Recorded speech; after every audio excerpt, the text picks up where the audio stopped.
अभी कार्यक्रम के उद्घाटन सत्र में डॉक्टर शंभुनाथ जी का सम्मान, और जैसा कि आशीष जी कह रहे थे, नव जागरण पर रामविलास जी के बाद शंभुनाथ जी का ही सबसे अधिक केंद्रित काम।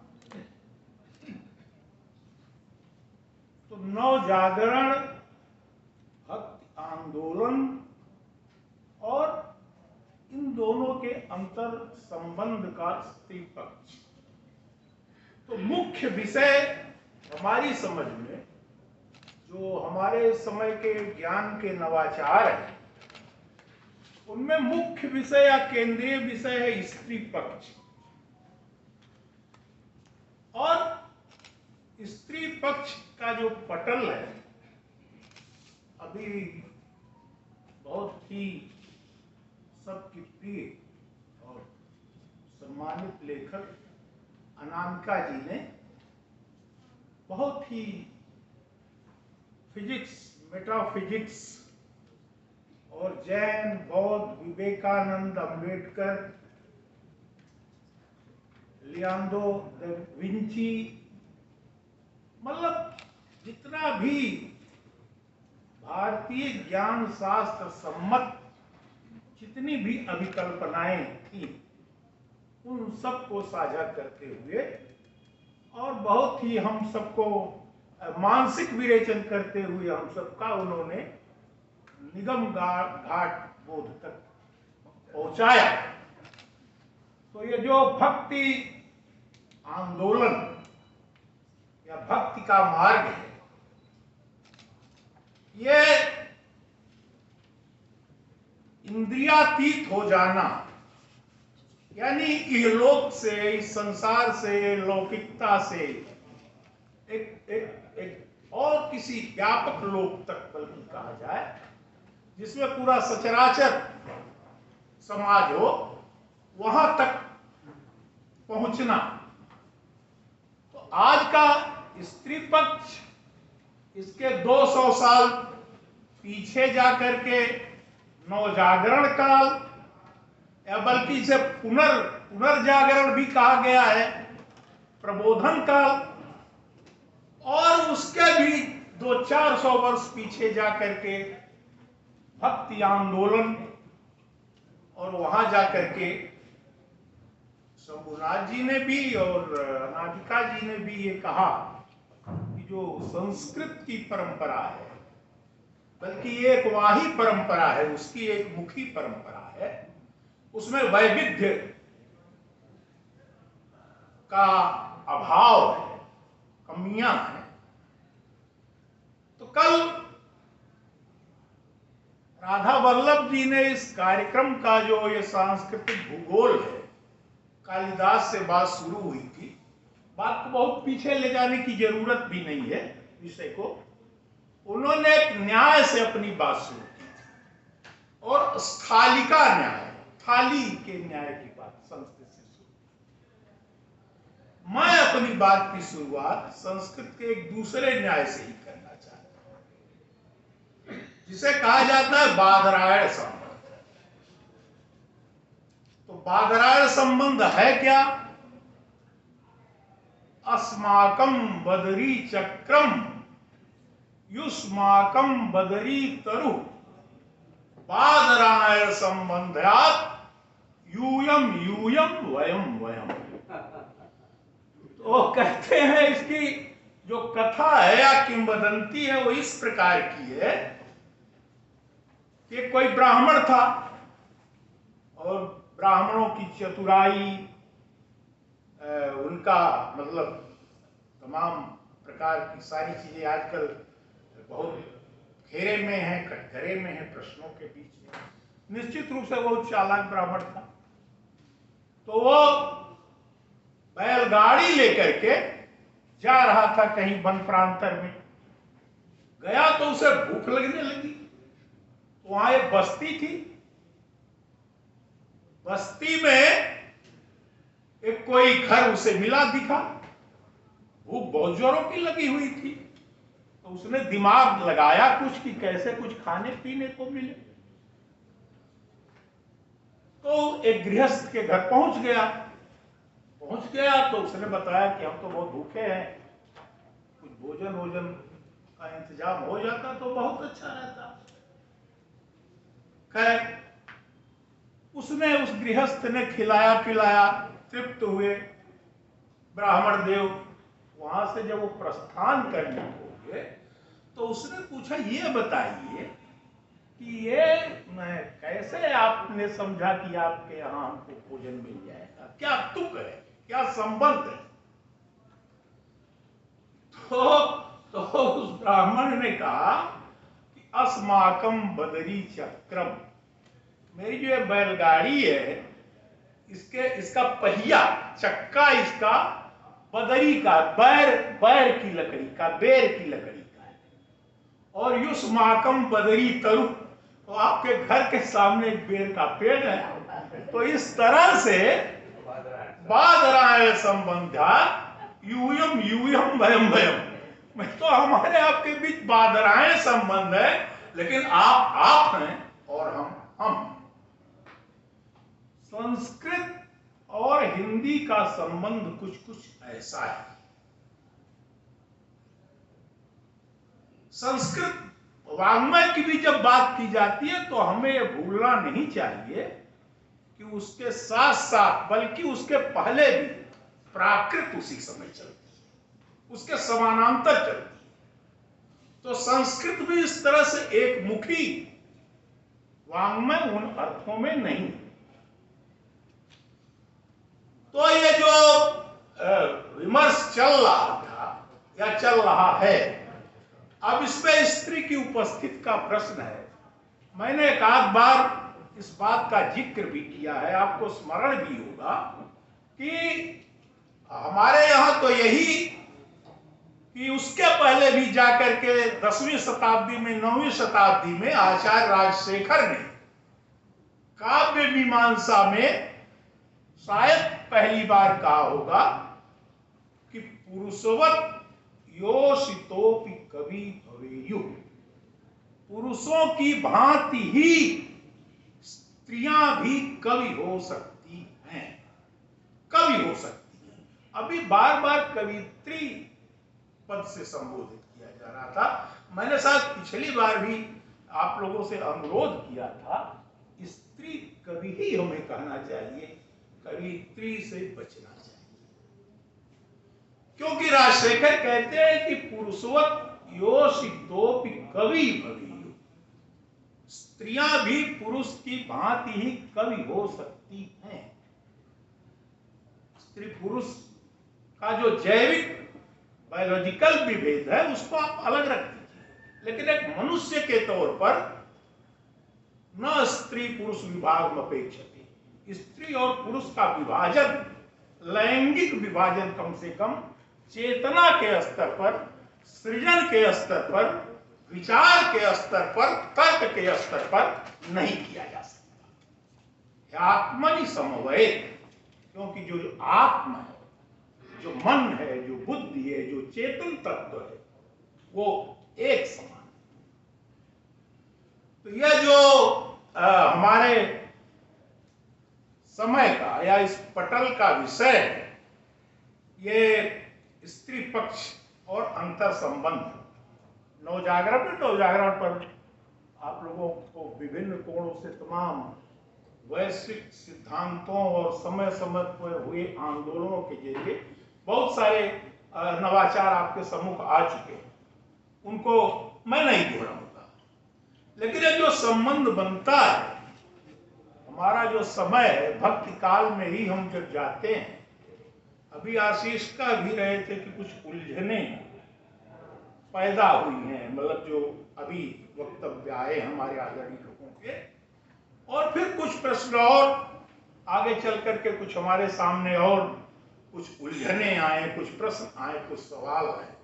तो उलझने तो हैं और बनी भी रहनी चाहिए, क्योंकि इस समय सबसे ज्यादा प्रश्नांकित किए जाने वाले भक्त काल के कवि तुलसी हैं।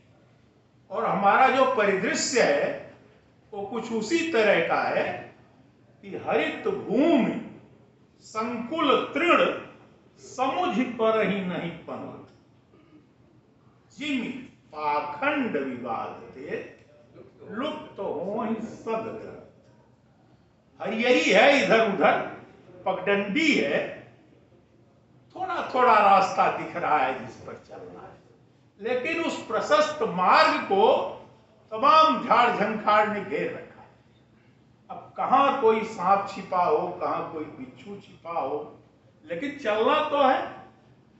लेकिन जो ये पाखंड है, पाखंड भी एक वाद था, एक दर्शन था। पाखंड का ये ऐसे नहीं कि कह दिया जाता कि आप पाखंड कर रहे हैं, बाकायदा एक उसका भी शास्त्र सम्मत पाखंड का दर्शन रहा।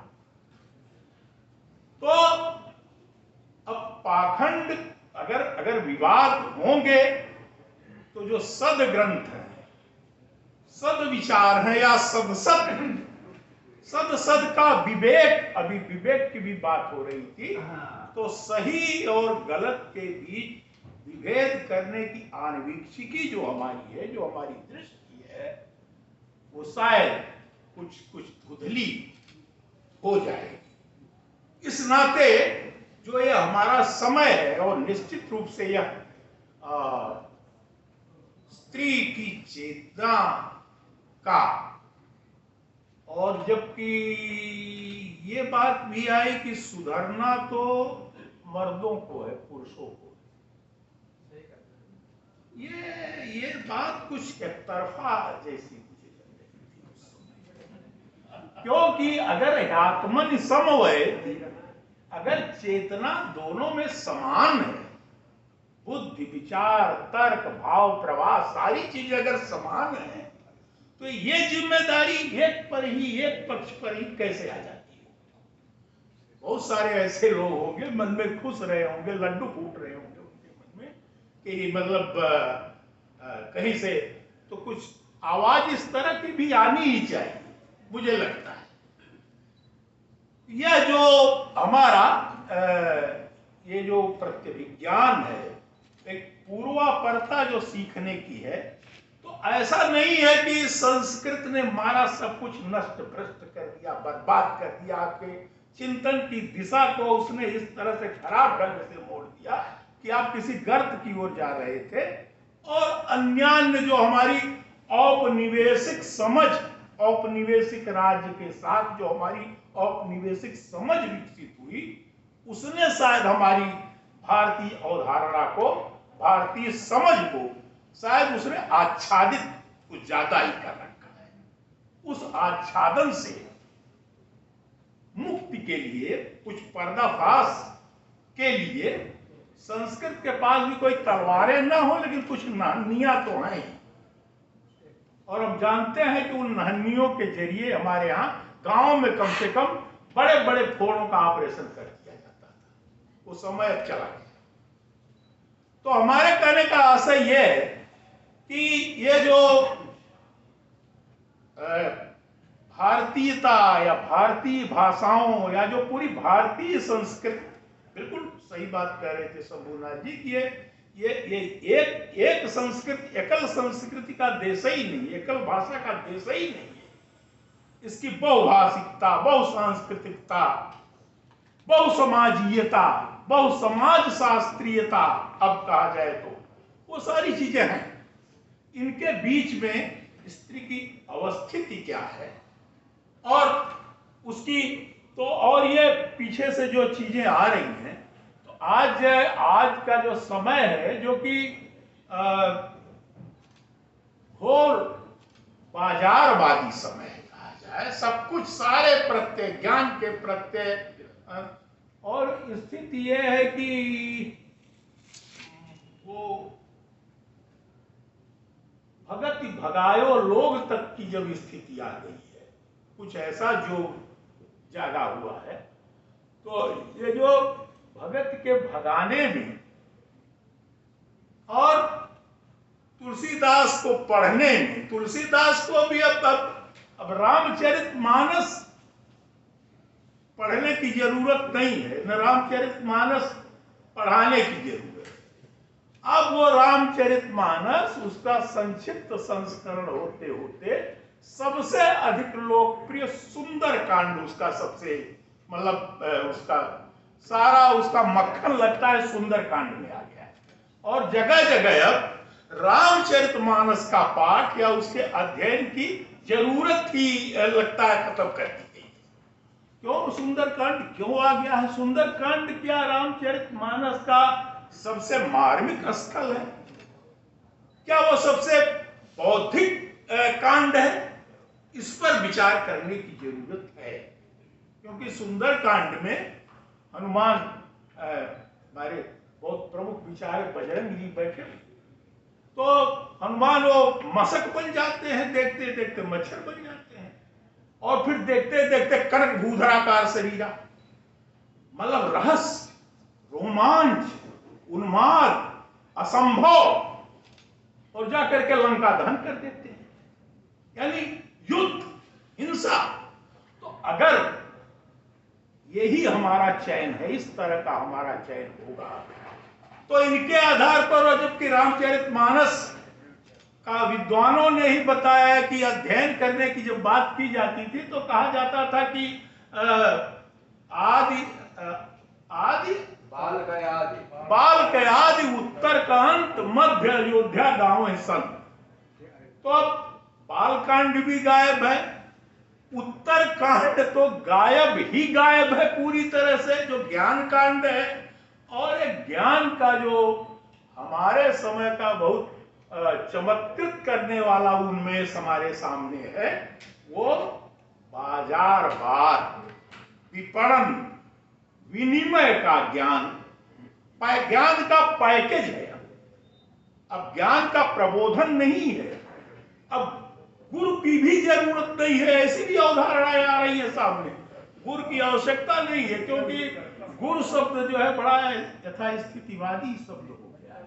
कोई हमको पढ़ा रहा है, किसी के हम आभारी हैं, तो गुरु की आवश्यकता नहीं रहेगी। किसी चीज में सीखना, लर्निंग, तो जो ये सेल्फ लर्निंग की बात हुई है, जिसमें निश्चित रूप से महात्मा बुद्ध ने अब दीपो हो कहा ही, लेकिन अगर हम बिल्कुल परंपरा विच्छिन्न ज्ञान के अगर समर्थक हैं, उसकी वकालत करने जा रहे हैं, तो जाहिर सी बात है, और परंपरा को भी अगर हम अर्जित कर रहे हैं, प्राप्त कर रहे हैं, तो उसे किस रूप में प्राप्त कर रहे हैं, यह देखना बहुत जरूरी है। भक्ति काल में भी ज्ञान का बड़ा व्यापार हुआ। ऐसा नहीं कि ज्ञान से प्रबोधन ही हुआ, भक्ति से सारा का सारा प्रबोधन ही हुआ हो, ऐसा नहीं है। ज्ञान का व्यापार भक्ति काल में भी होता है। और जब सूरदास ये कहते हैं, आयो घोष बड़ो व्यापारी, इस घोष में, घोष आप लोग जानते हैं ना, अरे समझिए इसका क्या अनुवाद होगा, झोपड़पट्टी आप कह लीजिए, एक तरह से घोष का अर्थ होगा पुरवा, टोला है ना।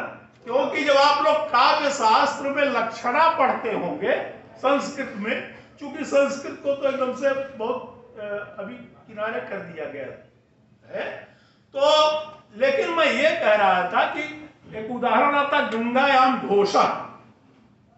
घोष का अर्थ एक झोपड़ी है जो गंगा में है। तो तर्क किया गया कि झोपड़ी गंगा की धारा में कैसे रह सकती है, उसमें तो नहीं रह सकती। तो उसका लक्षणा से अर्थ किया गया, नहीं, तो झोपड़ी गंगा के किनारे है। ये जो झोपड़पट्टी ब्रज में, ब्रज की जो भी गांव की जो भी उस समय दशा रही होगी, पहले जैसे गांव हुआ करते थे, तो आयो घोष बड़ो व्यापारी। भाई झोपड़पट्टी है, लेकिन अब अगर कोई मान लीजिए कि टाटा से भी कोई आगे का आदमी आ गया है या आ ही रहा है, तो बड़ा व्यापारी है। और वहां जो खरीदार हैं वो झोपड़पट्टी वाले बहुत मामूली से लोग हैं, दूध दही पर जिंदगी का गुजारा करने वाले लोग हैं, गोबर का गोईठा बनाने वाले लोग हैं, उसी की पार्वती और गौरी और गणेश बनाने वाले लोग हैं। जहां पर यह ट्रेडिशन है, गोवर्धन की परंपरा जहां पर है, आप कहिए सीधे तौर पर, तो वहां पर एक व्यापारी आता है उस झोपड़पट्टी में। तो व्यापारी है तो काफी लदा बना हुआ है। लाद खेप, खेप जानते हैं आप, ये शब्द ही हैं। अभी लोक भाषा के शब्दों की बात हो रही है। ये लोक भाषा में हमने जो अर्जित किया है, जिस ज्ञान को, जिस विचार को हम अपनी भाषाओं में, अपने तर्कों में, अपनी जमीन के साथ चीजों को अर्जित करने की जो हमारी जो भूमि संभवा हमारी जो भाषा है, तो उस भाषा के जरिए खेप कहा जाता था। गोबर की एक खांची भर के लोग सिर पर ले जाते थे और खेत में पटक देते थे। तो पूरी जो खांची होती थी उसको खेप कहते, ट्रिप, बल्कि आप कहिए खेप का था, ट्रिप ट्रिप। लाद खेप, गुरु, काफी वजनी खेप थी। ऐसे ला के आदमी मतलब कहाँ रहा है लाते हुए, उसको हाँफ रहा है। लाई खेप गुरु ज्ञान योग, ज्ञान का भी। वहां पर मैं अभी भगत भगायो लोग की बात कर रहा था, तो ये जो, क्योंकि गोरख जगायो जो, हाँ, तो ये जो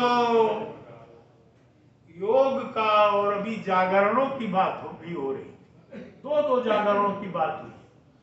तो ये जो ब्रज में आई उतारी, ला करके ब्रज में अपना मालवाहक जहाज ज्ञान वाला उसने ला के लॉन्च कर दिया, उतार दिया है।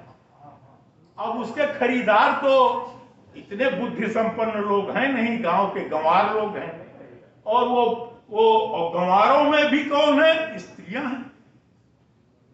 अरे भाई, इन्हीं को ना आप गंवार समझ रहे हैं, इन्हीं को ना आप सबसे पिछड़ा समझ रहे हैं, इन्हीं को ना आप अज्ञानी समझ रहे हैं, विचार शून्य समझ रहे हैं।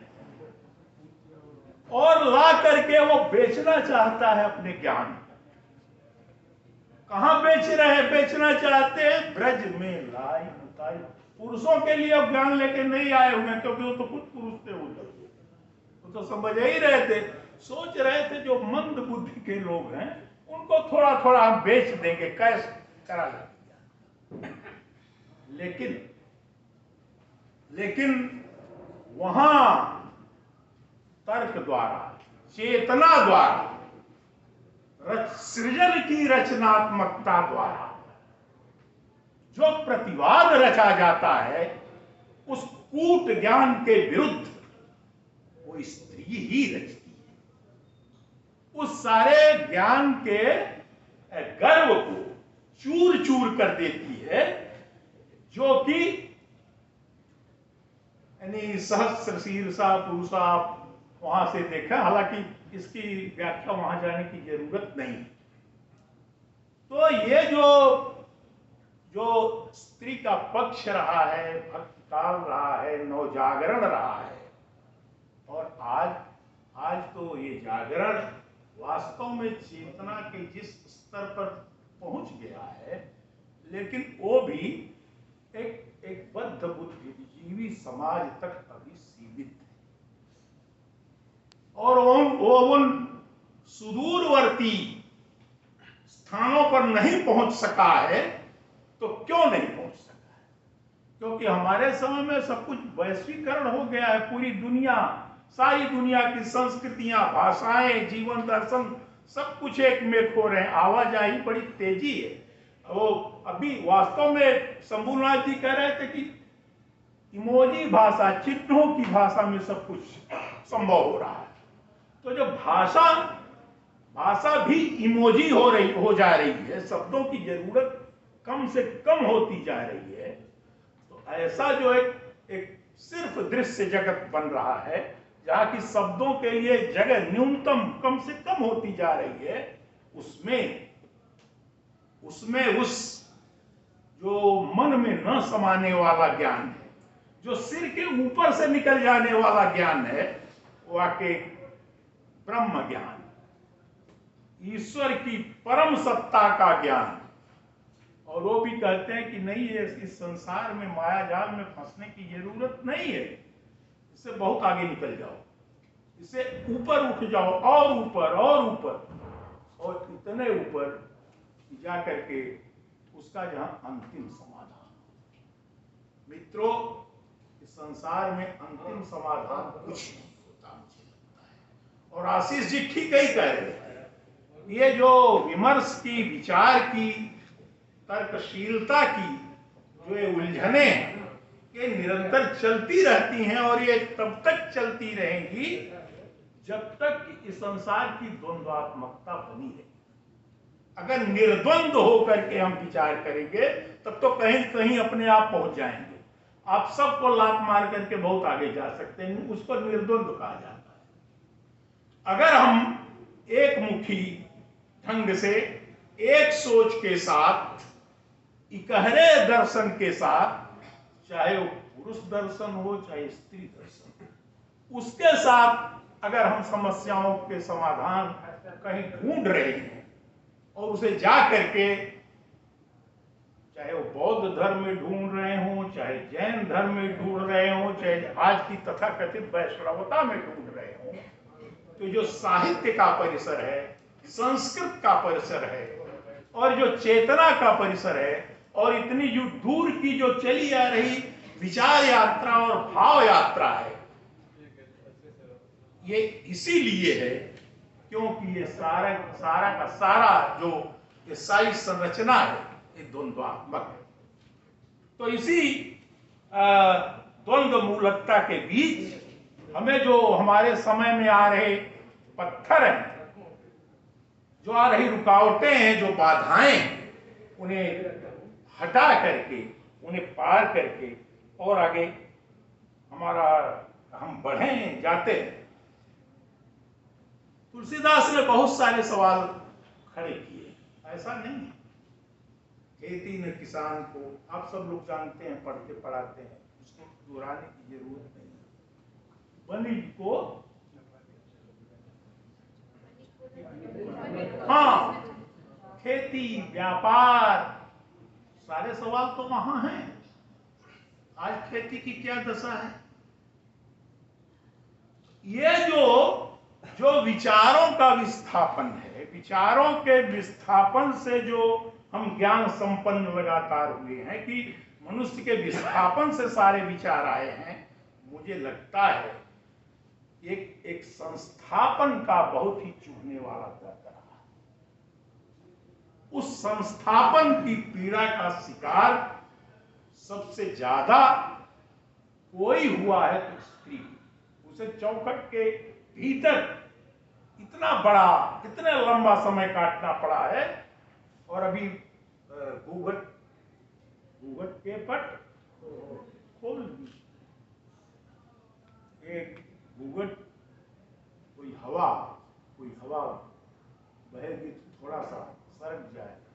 कबीर के यहाँ तो ज्ञान की आंधी ही आई थी, सब कुछ भ्रम की टाटी सबे उड़ानी, माया रहे न बांधी, सब कुछ छिन्न भिन्नवा हो जाता है कबीर के यहाँ, कुछ बचता ही नहीं।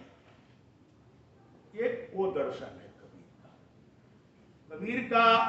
एवरेस्ट ही खाली हमारे हिमालय में नहीं है, भारतीय दर्शन के अनेक शिवालिक भी हैं, और उसकी तमाम पर्वत श्रेणियां हैं।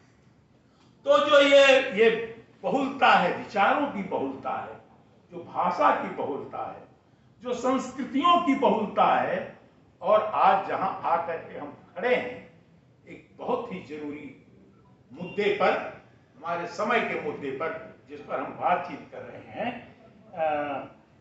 इस सब के समाधान या उन प्रश्नों के हल हासिल करने की दिशा में बढ़ रहे हैं। भक्ति काल के ही एक कवि हुए हैं, बहुत लोकप्रिय कवि, लेकिन उनका शायद स्त्री के विचारों से या अन्यान्य उससे शायद उतना संबंध न रहा हो, रहीम। लेकिन रहीम कितने लोकप्रिय भक्ति काल के कवि रहे हैं, मैं जानबूझकर रहे इसका उल्लेख कर रहा हूं, क्योंकि उनका संबंध शायद नवजागरण से भी नहीं बनता है, स्त्री के विमर्श के नवाचार से भी शायद न्यूनतम बनता हो। लेकिन रहीम भी एक बात कहते, रहीमन प्रीति सराहिए, मिले होत रंग धून। इकहरे इकहरे रंग है, एक पुरुष का रंग है, एक स्त्री का है। इकहरा रंग, चाहे वो शायद खाली कालिमा हो, शायद खाली सफेदी हो। तो शंभुनाथ जी इंद्रधनुष की बात अभी कर रहे थे।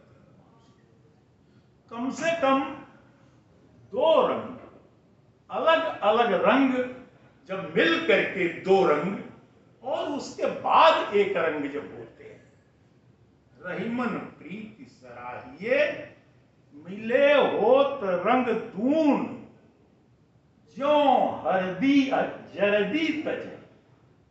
हल्दी का अपना वशिष्ठ जी का रंग है, तो वो हरदी अपनी जर्दी छोड़ दे अपने पीलेपन के साथ भी, लेकिन जब वो जहां मिल रही हो कम से कम वो अपना जर्दपना छोड़ दे, जर्दा अपना छोड़ दे।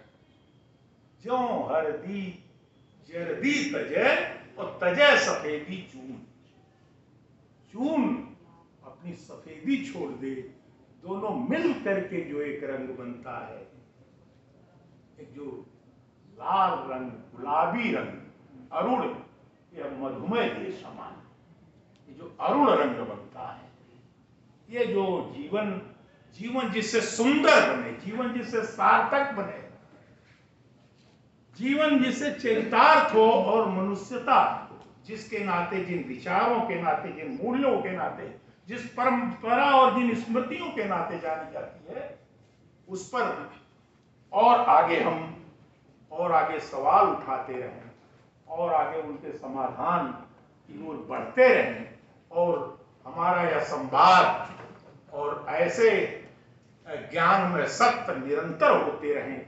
कम से कम यह कामना तो की ही जा सकती है, बाकी भगवान जाने आगे का जैसा कुछ है। बहुत बहुत धन्यवाद।